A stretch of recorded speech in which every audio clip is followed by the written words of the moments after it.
বিসমিল্লাহির রহমানির রহিম।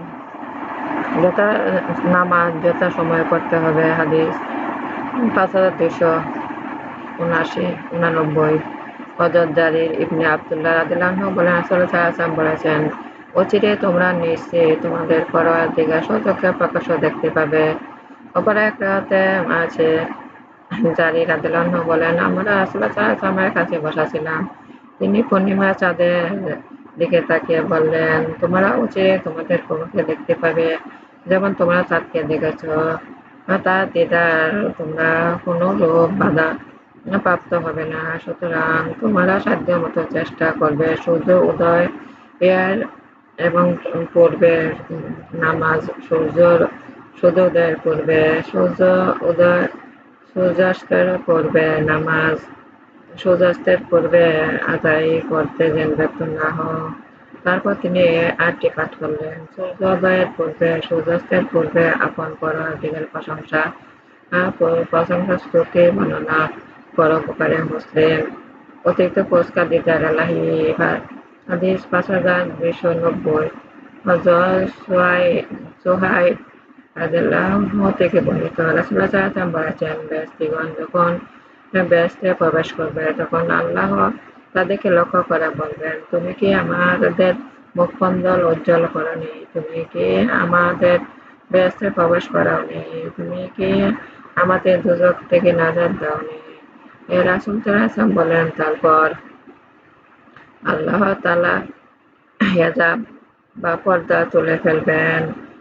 তখন তারা আল্লাহ তাআলা দিদার দর্শন লাভ করবে। বস্তুত আল্লাহ তাআলা দর্শন লাভ তার দিকে তাকার চেয়ে অধিকতর প্রিয় বস্তু এ যাবৎ তাদেরকে প্রদান করা হয়নি। তারপর রাসূল সাল্লাল্লাহু আলাইহি ওয়াসাল্লাম কোরআনে আয়াতটি তেলাওয়াত করেন, অর্থাৎ যারা উত্তম কাজ করে তার প্রতিদান একই জান্নাত। তার উপর অতিরিক্ত হলো তার জন্য রয়েছে উত্তম প্রতিদান। এরপর অতিরিক্ত দান অর্থাৎ তার ভিতরে এলাহী। মুসলিম। কিয়ামতের দিন কিছু চেহারা উজ্জ্বল হবে। হাদিস 5291 হযরত ইবনে ওমর রাদিয়াল্লাহু আনহু কর্তৃক বর্ণিত, রাসূলুল্লাহ সাল্লাল্লাহু আলাইহি ওয়াসাল্লাম বলেছেন, নিম্নমানের জান্নাতি তার উদ্যানসমূহ স্ত্রীগণ নিয়ামতের সারি কাদেম সেবা ফুল, তার আসমান 1000 বছরের দূরত্ব পরিমাণ বিদীর্ণ দেখতে পাবে। আর আল্লাহ তাআলার কাছে যে ব্যক্তি উচ্চ মর্যাদা সম্পন্ন সম্মানিত হবে, সে সকাল সন্ধ্যা আল্লাহ তাআলার দর্শন লাভ করবে। তারপর রাসূলুল্লাহ সাল্লাল্লাহু আলাইহি ওয়াসাল্লাম এই আয়াতটি পাঠ করলেন, অর্থাৎ সেদিন কিছু লোক সংখ্যক চেহারা আপন পরওয়ারদিগারের দর্শন লাভে তরতাজা উজ্জ্বল হয়ে উঠবে এবং তাদের প্রভুর দিকে তাকিয়ে থাকবে। আহমদ ও তিরমিজি। কিয়ামতের দিন আল্লাহ পরিষ্কারভাবে দেখা যাবে। হাদিস 5292 হযরত আবু রযিন উকাইলি রাদিয়াল্লাহু আনহু বলেন, আমি জিজ্ঞেস করলাম, হে রাসূল সাল্লাল্লাহু আলাইহি ওয়াসাল্লাম, কিয়ামতের দিন আমাদের প্রত্যেক ব্যক্তি কি স্বতন্ত্রভাবে তার প্রভুকে দেখতে পাবে? তিনি বলেন, হ্যাঁ, দেখতে পাবে।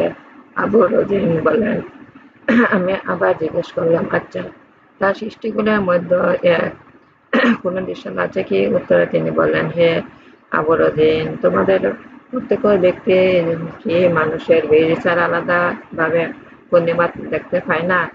আবু রযিন বলেন, হ্যাঁ। তখন রাসূল সাল্লাল্লাহু আলাইহি ওয়াসাল্লাম বললেন, চাঁদ হলো আল্লাহর পাকের সৃষ্টিগুলোর একটি সৃষ্টি, অথচ আল্লাহ পাক হলো সুমহান এবং বিরাট সত্তা। আবু দাউদ।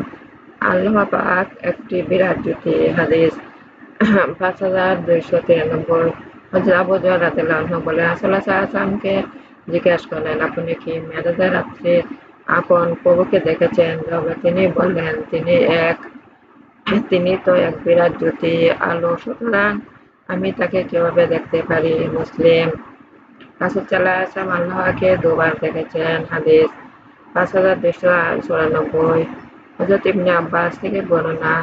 এ আয়াত তাফসীর ব্যাখ্যা বলেছেন, হযরত মুহাম্মদ সাল্লাল্লাহু আলাইহি ওয়াসাল্লাম অন্তরচক্ষু দিয়ে আল্লাহ পাককে দুইবার দেখেছেন।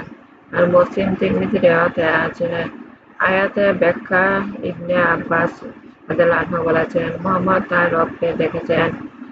ইকরামা বলেছেন, আমি ইবনে আব্বাসকে প্রশ্ন করলাম, আল্লাহ তাআলা কি বলেননি চক্ষুসমূহ তাকে দেখতে পারে না, কিন্তু চক্ষুসমূহকে দেখতে পান? উত্তরে ইবনে আব্বাস বললেন, তিনি তোমার তোমার প্রতি আক্ষেপ, আরে তা তো সে সময় ব্যাপার বলা হয়েছে যখন আল্লাহ তাআলা তার বিশ্বের জ্যোতি আত্মপ্রকাশ করবেন, তখন তাকে দেখা সম্ভব নয়। তবে মুহাম্মদ সাল্লাল্লাহু আলাইহি ওয়াসাল্লাম তার প্রভুকে স্বাভাবিক অবস্থায় 2 বার দেখেছেন। রাসূলুল্লাহ সাল্লাল্লাহু আলাইহি ওয়াসাল্লাম আল্লাহকে দেখেছেন কিনা এ ব্যাপারে মতভেদ রয়েছে।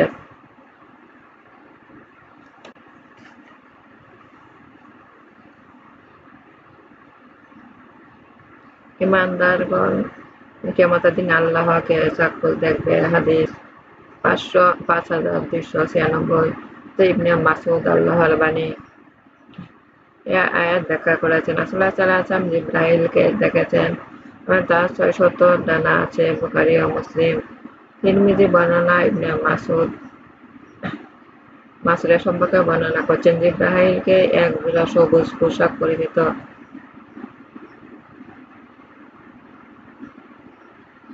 অবস্থায় দেখেছেন। তিনি আসমান জমিনের মধ্যবর্তী শূন্যতাকে জুড়ে রেখেছেন। আর বুখারী এক বর্ণনা আছে। এ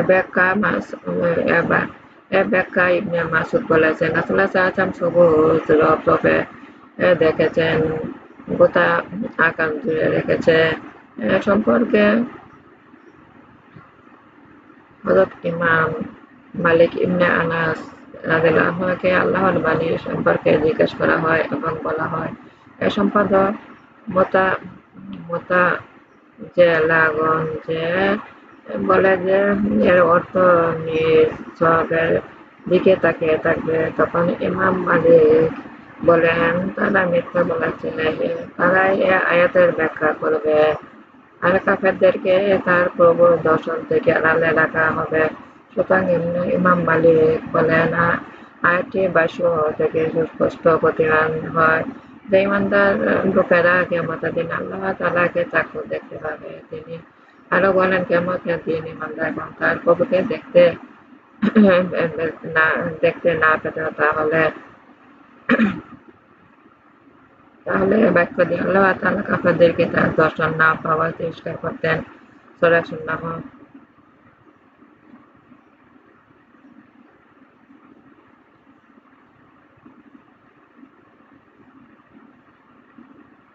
আল্লাহর সাথে কাউকে শরীক করা যাবে না। হাদিস হযরত আনাস রাদিয়াল্লাহু থেকে বর্ণিত, রাসূলুল্লাহ সাল্লাল্লাহু আলাইহি ওয়াসাল্লাম বলেছেন, আল্লাহ তাআলা কিয়ামতের দিন সবচেয়ে কম সহস্ত শাস্তিপ্রাপ্ত ব্যক্তিকে বলবেন, যদি গোটা পৃথিবী পরিমাণ সম্পদ তোমার থাকতো, তাহলে তুমি কি সমুদ্রের বিনিময়ে আযাব থেকে মুক্তি পাওয়ার চেষ্টা করতে? সে বলবে, হ্যাঁ। তখন আল্লাহ তাআলা বলবেন, আদমের ওরসে থাকাকালে এর চেয়ে সহজতর বিষয় আমি হুকুম করেছিলাম, আর আমার সঙ্গে কাউকে শরীক করো না, কিন্তু তুমি এটা অমান্য করেছ, আমার সাথে শরীক করেছ। বুখারী মুসলিম।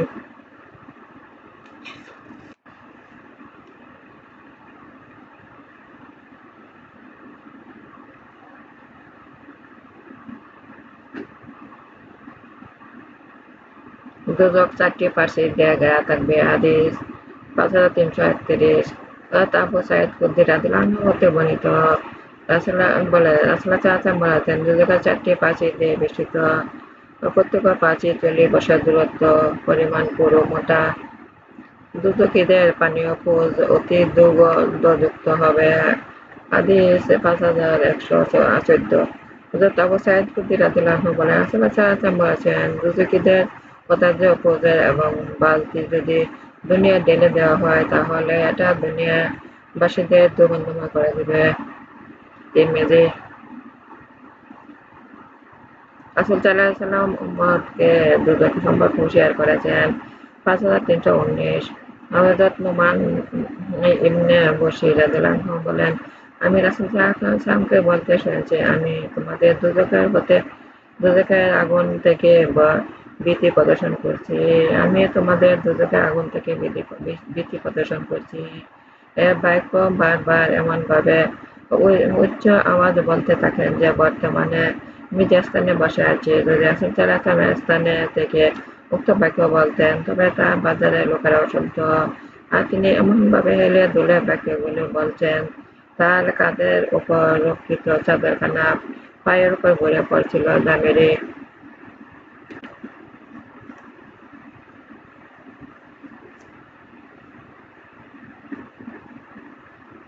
কিয়ামতের দিন আল্লাহ কারো প্রতি বিচার করবেন না। হাদিস ৫৩২৬।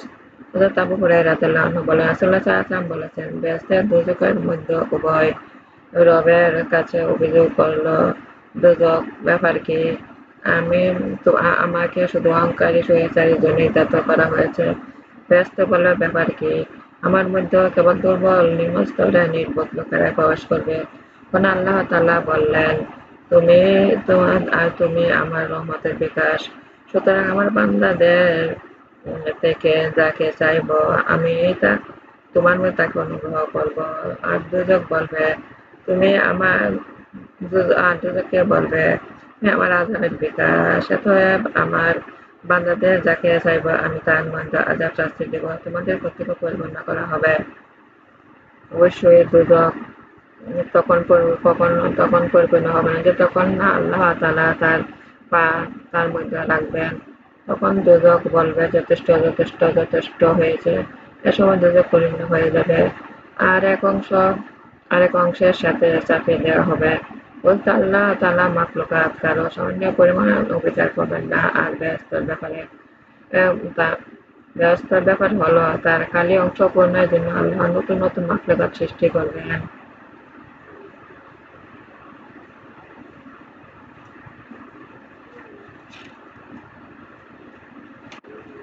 রাসূল সাল্লাল্লাহু আলাইহি ওয়াসাল্লাম নামাজে ব্যস্ত দোজখ দেখালেন। হাদিস ৫৩২৯। হযরত আনাস রাদিয়াল্লাহু আনহু থেকে বর্ণিত, তিনি বললেন, একজন রাসূল সাল্লাল্লাহু আলাইহি ওয়াসাল্লাম আমাদের নামাজ পড়ালেন, তারপর মিম্বারে উঠলেন, মসজিদের কিবলা ইঙ্গিত করে বললেন, আমি এখন তোমাদের নামাজ পড়বার জন্য ব্যস্ত। দোজখকে এ দেওয়ালের সামনে এক বিশেষ বিশেষ রূপ আকৃতিতে দেখতে পেয়েছি, কিন্তু আজকের মতো এত উত্তম, এত নিকৃষ্ট আগে কখনো দেখতে পাইনি। বুখারী ও মুসলিম।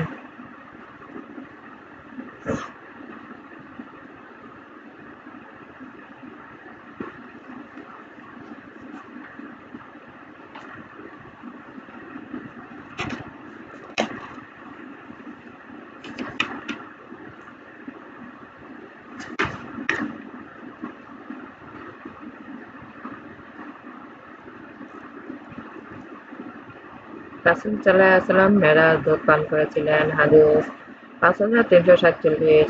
হযরত আবু হুরায়রা রাদিয়াল্লাহু আনহু বলেন, রাসূলুল্লাহ সাল্লাল্লাহু আলাইহি ওয়াসাল্লাম বলেছেন, আমার মেরাজ রাতে আমি হযরত মুসা আলাইহিস সালামের সাক্ষাৎ পেয়েছি। রাবী বলেন, রাসূল সাল্লাল্লাহু আলাইহি ওয়াসাল্লাম আকৃতি বর্ণনা করেন, হালকা গড়নে কিঞ্চিৎ কোঁকড়ানো চুল বিশিষ্ট, দেখতে চান্না গোত্রের একজন।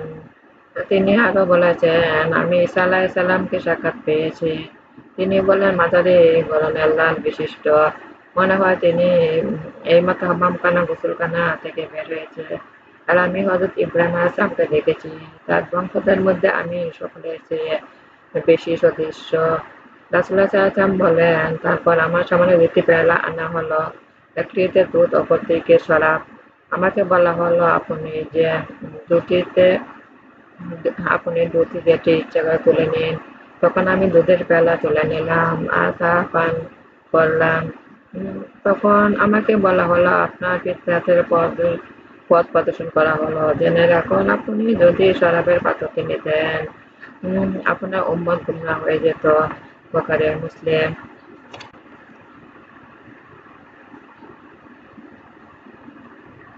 আল্লাহ পাক পানির মধ্যে ছিলেন। হাদিস ৫৩৫৬।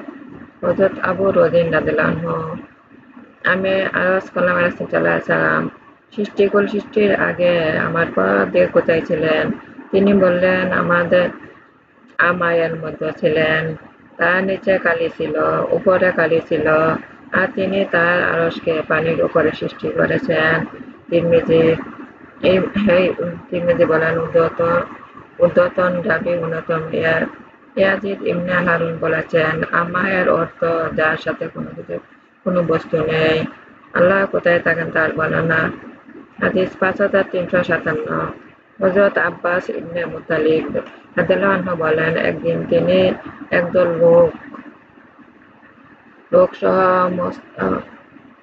মুতাসাব উপত্যকায় বসা ছিলেন এবং রাসূলুল্লাহ সাল্লাল্লাহু আলাইহি ওয়াসাল্লাম তাদের মধ্যে উপস্থিত ছিলেন। এ সময় এক কোন মেঘ তার উপর দিয়ে পার হচ্ছিল। লোকেরা তার প্রতি তাকালো। তখন রাসূলুল্লাহ সাল্লাল্লাহু আলাইহি ওয়াসাল্লাম বললেন, তোমরা একে কি নাম আখ্যায়িত করো? তারা বলল, হুজুর বলেন। সাহাবারা বললেন, হুজুর বলেন, মজনু বলো। লোকেরা বলল, মজনু বলো। তিনি বললেন, একে আনাও বলো। লোকেরা বলল, আনাও বলা হলো। তারপর রাসূলুল্লাহ সাল্লাল্লাহু আলাইহি ওয়াসাল্লাম বলেন, তোমরা কি জানো আসমান জমিনের মধ্যে দূরত্ব কত? লোকেরা বলল, আমরা জানি না। তিনি বললেন, উভয়টির মাঝখানে 71 বা 72 অথবা 73 বছরের দূরত্ব।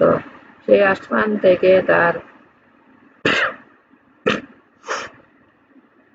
আসমান দূরত্ব অনুরূপ। এভাবে তিনি 7 আসমান পর্যন্ত গণনা করলেন। তারপর বললেন, সপ্তাহ বা আকাশের উপরে রয়েছে একটি সমুদ্র, তার উপর নিচে পানির স্তরের মধ্যে দূরত্ব যেমন দূরত্ব আসমানের মাঝখানে রয়েছে। তারপর সে সমুদ্রের উপরে আছে 8টি বিরাট আকারের পাটা, অর্থাৎ অনুরূপ আকৃতির ফেরেশতা। তাদের পায়ের কোমরের মাঝখানে ব্যবধান হলো 2 আসমান মধ্যবর্তী দূরত্বের মতো। তারপর তাদের পিঠের উপর রয়েছে আরশ, তার নিচে ও মধ্যবর্তী ব্যবধান হলো 2 আসমানের মধ্যবর্তী ব্যবধানের মতো। তারপর উপরে রয়েছেন আল্লাহ পাক, সুবহানাহু ওয়া তাআলা। তিরমিজি, আবু দাউদ। আল্লাহর মর্যাদা অতি মহান। হাদিস 5358। হযরত জুবাইর ইবনে মুতঈম রাদিয়াল্লাহু আনহু বলেন, একদিন এক গ্রাম্য বেদুইন রাসূলুল্লাহ সাল্লাল্লাহু আলাইহি ওয়াসাল্লামের কাছে এসে বলল, লোকেরা শুনে দুঃখে নিপতিত হয়েছে। পরিবার পরিজন ক্ষুধার্ত, মাল সম্পদ ধ্বংসের উপক্রম এবং গবাদি পশুর মৃত্যুমুখে পতিত। সুতরাং আল্লাহর কাছে বৃষ্টির জন্য প্রার্থনা করুন। আমরা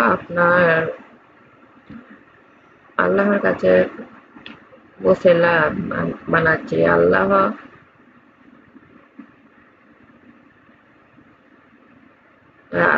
আল্লাহকে আপনার কাছে সাবায়াতকারী হিসেবে ব্যবস্থা করেছি।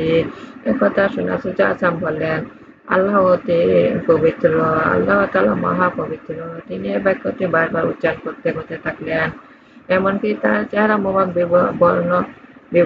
বর্ণ পরিবর্তন হতে দেখে উপস্থিত সাহাবারা কেরামদের মুখমণ্ডল বিবর্ণ হয়ে গেল।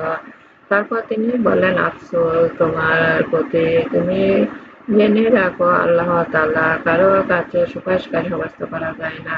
আল্লাহ তাআলার শান মর্যাদা অতি মহান, বিরাট। আক্ষেপ তোমার প্রতি, তুমি কি আল্লাহ যার সত্তা সম্পর্কে অবগত আছো? আর তার আরশ সব আকাশমণ্ডলী এভাবে বেষ্টন করে রেখেছে। একথা বলে তিনি আঙ্গুল দিয়ে একটি গম্বুজে গোলাকৃতি বস্তু দেখিয়ে বললেন, আরশ সব সময় আকাশমণ্ডলী অনুরূপভাবে বেষ্টন করে রাখা সত্ত্বেও আল্লাহ তাআলা বীরত্বের চাপে তা এমনভাবে গোলমাল করে শব্দ করে, যেমন কোনো সোয়ারি গদি গোলমাল করে শব্দ করে। আবু দাউদ। ইসরাফিল, আল্লাহর মাঝখানে 70টি নূরের পর্দা রয়েছে। হাদিস 5361। হযরত ইবনে আব্বাস রাদিয়াল্লাহু আনহু বলেন, রাসূলুল্লাহ সাল্লাল্লাহু আলাইহি ওয়াসাল্লাম বলেছেন, আল্লাহ তাআলা যেদিন হযরত ইসরাফিলকে সৃষ্টি করেছেন তখন থেকে নিজের 2 পায়ের উপর দাঁড়িয়ে রয়েছে, চক্ষু তুলেও দেখেন না এবং তার রবের মাঝখানে 70টি নূরের পর্দা রয়েছে। তিনি যে তার একটি পর্দার কাছাকাছি হলে তখন তা থেকে জ্বালিয়ে ফেলবে। তিনি হাদিসটি বলেন, সহিহ। মানুষ আল্লাহর সেরা সৃষ্টি। হাদিস 5362। হযরত জাবির রাদিয়াল্লাহু আনহু থেকে বর্ণিত, রাসূলুল্লাহ সাল্লাল্লাহু আলাইহি ওয়াসাল্লাম বলেছেন, আল্লাহ তাআলা যখন আদম তার বংশধরকে সৃষ্টি করলেন তখন ফেরেশতাগণ বললেন, হে পরওয়ারদিগার, তুমি এমন এক মাখলুকাত সৃষ্টি করেছো যারা খাওয়া দাওয়া পান করবে, বিবাহ শাদী করবে, যানবাহন সব সওয়ার হবে, সুতরাং তাদের দুনিয়ার তথা পার্থিব সম্পদ দিয়ে দাও এবং আমাদের পরকাল প্রদান করো। আল্লাহ তাআলা বললেন, আমি তাকে নিজ হাতে সৃষ্টি করেছি এবং তার মধ্যে আমার রূহ ফুঁকিয়েছি, তাকে ওই মাখলুকের সমান করব না যাকে যাকে বললে যাকে হয়ে যাও শব্দটির দ্বারা সৃষ্টি করেছি। বাইহাকি সোয়াবুল ইমানে।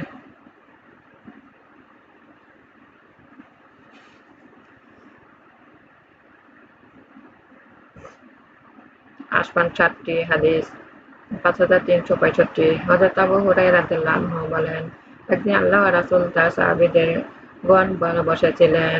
এমন সময় এক মেঘ খণ্ডের উপর দিয়ে পার হলো। তখন রাসূলুল্লাহ সাল্লাল্লাহু আলাইহি ওয়াসাল্লাম জিজ্ঞেস করলেন, এটা আনান, এটা জমি সেচনকারী, একে আল্লাহ তাআলা এমন কওমের দিকে হাঁকিয়ে নিয়ে যান যার সুর করে না, তাকে ডাকে না। তারপর হুজুর সাল্লাল্লাহু আলাইহি ওয়াসাল্লাম বললেন, তোমরা কি জানো তোমার মাথার উপরে কি? তারপর বললেন, আল্লাহ তার রাসূল ভালো জানেন। তিনি বললেন, এটা রকি, প্রথম আসমান, সুরক্ষিত চাঁদ, স্থিরকৃত।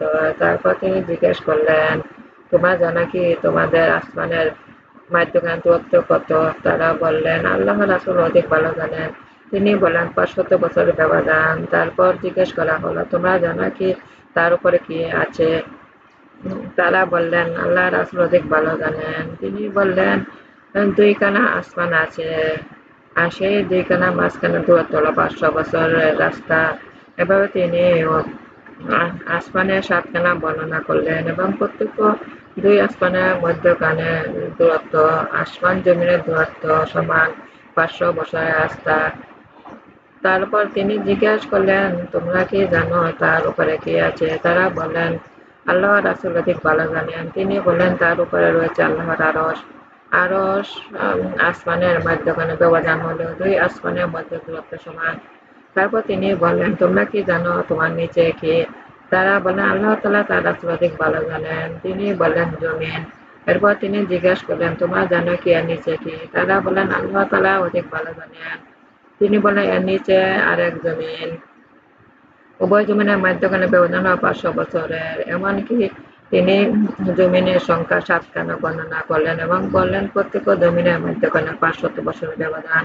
তারপর তিনি বললেন যে, মহান সত্তার কসম, যার হাতে মুহাম্মদ সাল্লাল্লাহু আলাইহি ওয়াসাল্লামের প্রাণ, যদি তোমরা একটি রশি নিচে জমিনের দিকে ঝুলিয়ে দাও, তা অবশ্যই আল্লাহর কাছে গিয়ে পৌঁছাবে। অতঃপর তিনি কোরআনের আয়াতটি পাঠ করলেন, তিনি প্রথম, তিনি শেষ, তিনি প্রকাশ্য, তিনি গোপন। আহমদ তিরমিজি। আমার নাম আমার প্রশ্ন নামাজ। তিনি তিরমিজি ইমাম তিরমিজি বলেন, রাসূলুল্লাহ সাল্লাল্লাহু আলাইহি ওয়াসাল্লাম এই আয়াত পাঠ করে কথাটি বোঝাতে চেয়েছেন যে কাছে পৌঁছাবে তারা উদ্দেশ্য হলো আল্লাহর জ্ঞান, কুদরত, ক্ষমতা গিয়ে পৌঁছাবে। কারণ আল্লাহ জানেন, আল্লাহর জ্ঞান, তার ক্ষমতা, রাজত্ব অবস্থান বিশিষ্ট। তিনি আরশের উপর বিরাজমান, যেমন তার পবিত্র কিতাবে এভাবে তিনি পরিচয় দান করেছেন।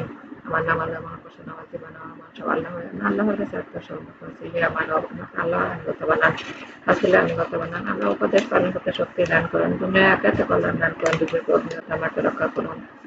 আমার প্রিয় নবী হযরত মুহাম্মদ সাল্লাল্লাহু আলাইহি ওয়াসাল্লামের আমার জীবনে গুনাহ ক্ষমা করুন। আমার ভিডিওগুলো আপনি বেশি করে শেয়ার করুন, বেশি করে সাবস্ক্রাইব করুন।